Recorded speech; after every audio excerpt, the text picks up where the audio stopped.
Well, hey there, friendships. Welcome back to Curtis's Corner, the corner where we don't just watch movies, we bite into them. Before we sink our teeth into today's review, do me a favor. Like this video, subscribe to the channel, ring that notification bell so you don't miss a single slice of cinematic goodness. And if you're really wanting to show some love, join my Patreon. You get early access, exclusive content, and maybe even a few bites of my behind the scenes chaos. Alright, now let's dive fang first into Sinners, a vampire period drama that's as gorgeous as it is gory, starring the ever-talented Michael B. Jordan and directed by Ryan Coogler. Yes, that's right, Michael B. Jordan, playing twins, blues music that slaps, and enough vampire lore to make True Blood nervous. Let's get into it. Now let me start by saying this movie is visually stunning. Like, frame it and hang it on your wall stunning. The cinematography is a masterpiece. They blend natural and artificial light in ways that feel spiritual, like the sun is working overtime just to spotlight the drama. Every dusk-lit silhouette, every candlelit face, every moonlight-drenched scene feels like a page torn from a gothic novel. You can tell the lighting design had intention, whether the characters were bathed in golden hour glow or surrounded by the cold hue of moonlight. The visuals gave this film a heartbeat, and sometimes a pulse strong enough to pump fear straight into your veins. Now let's talk about the haunting visuals, because when these vampires turn, oh, they turn. This isn't your glittery Twilight glow-up. We're talking blood-soaked rebirths that creep up on you. The actual transformation isn't flashy or bone-snapping. It's eerily quiet, almost peaceful, and that's what makes it so damn disturbing. The victims die in these brutal, gory ways. Throats ripped open, bodies left mangled, and then nothing. Just silence. Until suddenly they wake up. Some rise in complete silence, eyes glazed over, and movements dazed, like they don't even know that they've changed. Others snap back instantly, alert, aggressive, and ready to feast. That unpredictability, it keeps you on edge the entire time. You never know if the person laying there is going to stumble around, confused, or launch at someone throat first. And what really elevates these scenes is the emotional weight. The humans witnessing it, whether it's friends, family, or strangers.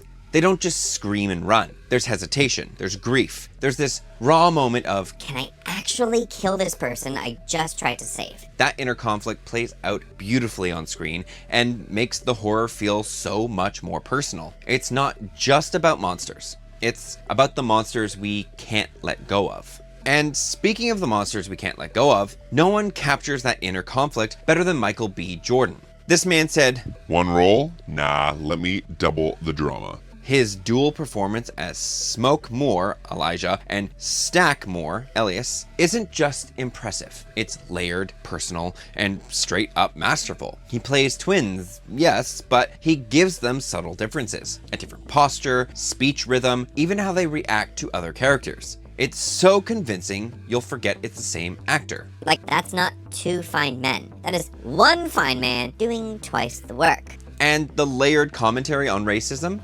Chef's kiss. While one still carries deep mistrust from past trauma, the other is more forgiving, more open, almost too open. Their shared history with their abusive father and the racist world they grew up in hits hard, and Jordan doesn't shy away from those emotional punches. Now, let's talk about a breakout star, Miles Caton, as Sammy Moore, aka Preacher Boy. This was his first role, and let me just say, he ate. No crumbs. He plays a young blues prodigy caught between his love for music and his preacher daddy's condemnation of it. His singing? Soulful. His acting? Raw. His screen presence? Strong enough to hold his own alongside veterans like Jordan and Lindo. There's this one scene where he performs solo inside the club that the Smokestack twins bought. Just him, his guitar, and the warm, intimate glow of the space. And honestly, it's stunning. The direction, the lighting, the way the camera captures every beat of his performance, it creates a moment that feels bigger than just a song. There's something about it that sticks with you long after it ends. Like you just witnessed something special without fully knowing why.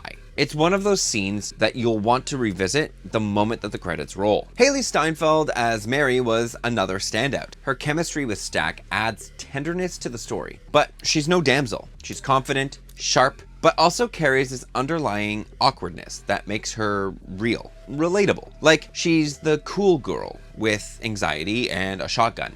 And then there's Jack O'Connell as Remick, the sadistic vampire leader with a smile that makes your blood run cold. He's charming in that snake in the grass kind of way. You know the type. Every time he is on screen, it feels like you're being watched, and not in a cute romantic way. His performance oozes menace, and in the context of the 1930s American South, the underlying tones of racism, power, and oppression are terrifyingly potent. Oh, and surprise, the man can play a banjo too. There's this eerie, old-school Irish country jig scene where he strums the banjo while others join in with a violin and more, and the whole thing just oozes dread. It's unsettling in the best way, like you walked into a barn dance hosted by the devil himself.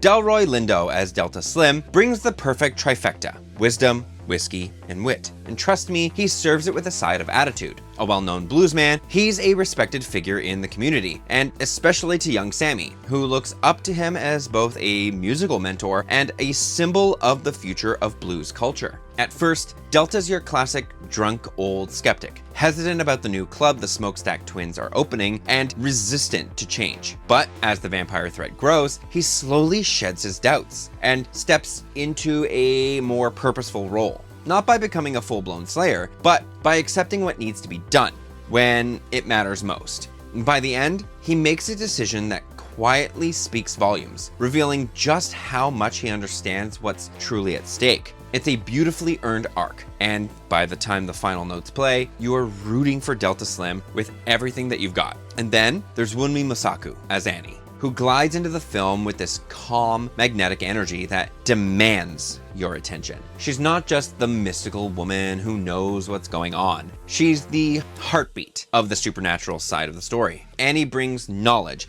and clarity, acting as a guide, not just for the characters, but also for the audience. And what I love most is that she never feels like exposition in a dress. She feels real, lived in, layered. There's a Buffy meets Southern priestess vibe about her.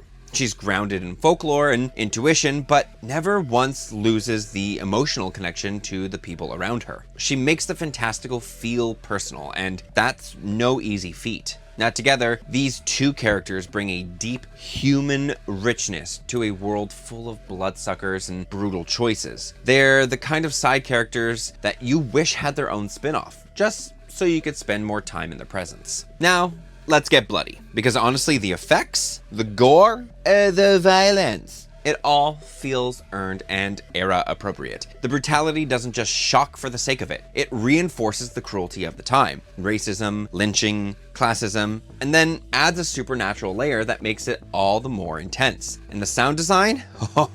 Even when you're not seeing the violence on screen, you are feeling it. The distant screams, the gunshots, the rising tension of mob chants, and the sharp crack of a whip or the hiss of a vampire just out of sight. It all burrows under your skin. It reminds you that the real horror didn't start with fangs and blood. It was already alive and well in the world these characters lived in. I also love that these vampires don't just regenerate instantly. They stay wounded, they limp, they bleed, they suffer. There's no quick healing. No sparkly reset button, just raw, festering damage that lingers long after the fight. You'll see bite marks hours after someone's turned, and not just those neat little punctures we've been trained to expect. We're talking chunks taken out of their necks and shoulders, skin torn and twisted. It's grotesque in the best way possible, grounding the supernatural in something physical and painful. It makes the danger feel real and the consequences stick with you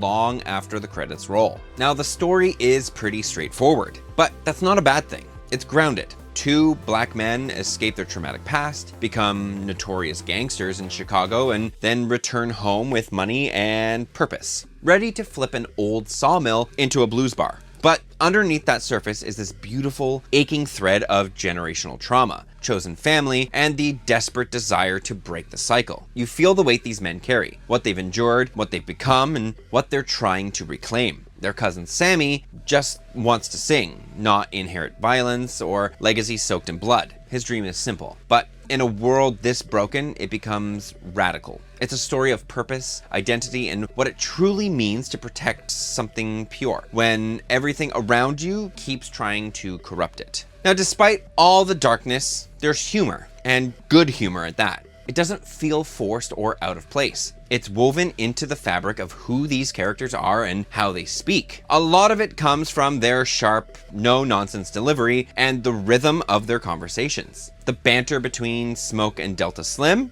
Gold. It's that kind of generational wit. Quick, biting, and laced with a little love and a lot of attitude. And don't sleep on Annie either. Her dry sarcasm, especially in the middle of chaos, is hilarious in that I will curse you out with grace and a smile kind of way. Now, I will say this. If you're sensitive to the N-word, consider this your heads up. It's used quite frequently, but never carelessly. It's authentic to the time, the place, and most importantly, to the characters. In fact, the way it's used, sometimes to sting, sometimes to bond, and yes, sometimes to land a punchline, adds rhythm and realism to the dialogue. It's one of those rare cases where language becomes both a mirror of history and a tool for character building.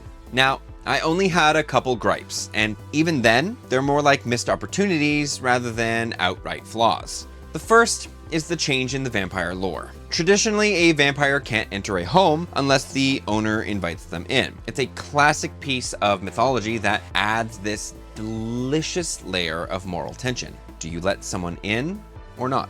In Sinners, that rule's been rewritten, so anyone inside can give the go-ahead. And sure, I get it. It raises the stakes, makes the threat feel more imminent. But it also strips away some of that suspense. That gut-wrenching pause before someone crosses the threshold, it's gone. The metaphor of agency and trust of who you allow into your safe space loses its bite.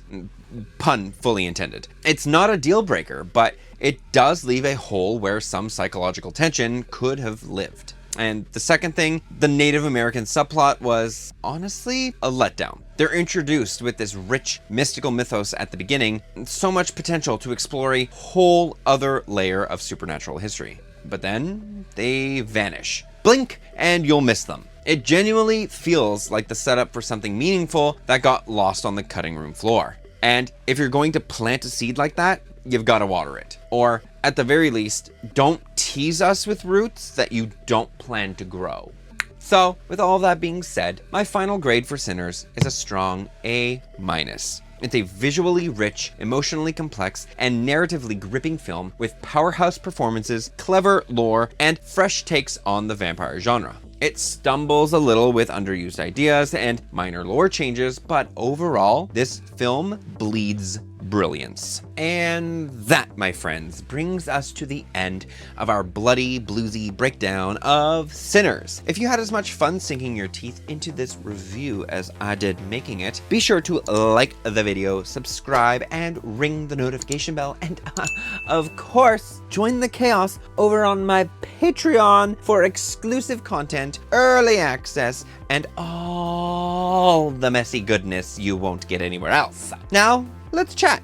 Who had you gagged the most? Were you vibing with Stack's loyalty? Shook by Sammy's performance? And be honest, how long would you last in a vampire-infested 1930s blues town? Personally, I'd last just long enough to deliver a dramatic monologue before joining the undead in a sequined blazer. Now, I've got more chaos coming your way real soon, so don't ghost me. And until next time, goodbye, friendships.